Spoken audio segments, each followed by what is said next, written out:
Les couleurs sont éclatantes, les talons parfois très hauts, costume 3 pièces ou alors des gaines plus négligées. Dans les rues de la capitale, il y en a pour tous les goûts. Un melting pot vestimentaire très éloigné de la mode pays d'antan. Aujourd'hui, donc, ils pensent qu'elles sont vraiment à la mode parce qu'elles sont sensuelles, elles sont sexy, mais elles sont plutôt vulgaires. C'est pas une mode, quoi. On peut pas dire que c'est la mode, qu'on s'habille vraiment n'importe comment. Aujourd'hui, je suis dans la peau d'une mannequin. La robe que je porte, elle est signée Gustave Cessé. On va le rejoindre tout de suite, il va nous expliquer pourquoi elle a été conçue spécialement pour être portée ici, en Martinique.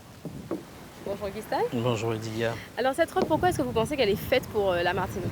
Elle est faite pour la Martinique parce que premièrement je vis ici et deuxièmement elle part d'une réflexion que j'ai menée par rapport au comportement entre garçons et filles. Je me suis dit pourquoi ne pas partir du polo homme et en faire des vêtements de filles, ce qui permettrait à cette jeune femme de finalement encore grignoter le peu de pouvoir qui reste aux hommes. J'espère ne pas me faire d'ennemis au niveau des hommes.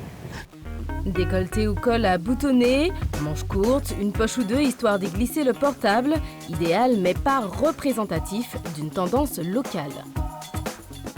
La mode se fait, surtout si on prend l'exemple de la France, par des bureaux de style.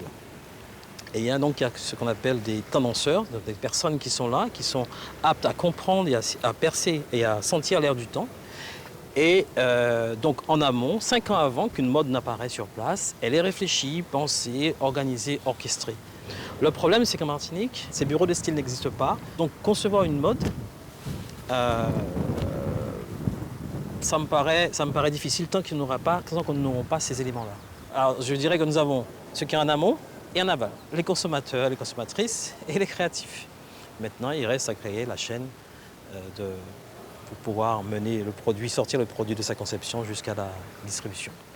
En tout cas, commerçants et stylistes s'accordent sur ce propos. Entre Paul Hervé, Elisabeth, Gustave Cessé, Sylviane Rudy, Henri O'Brien et bien d'autres, ce ne sont pas les professionnels qui manquent. Il ne reste plus qu'à coordonner tous ces électrons libres.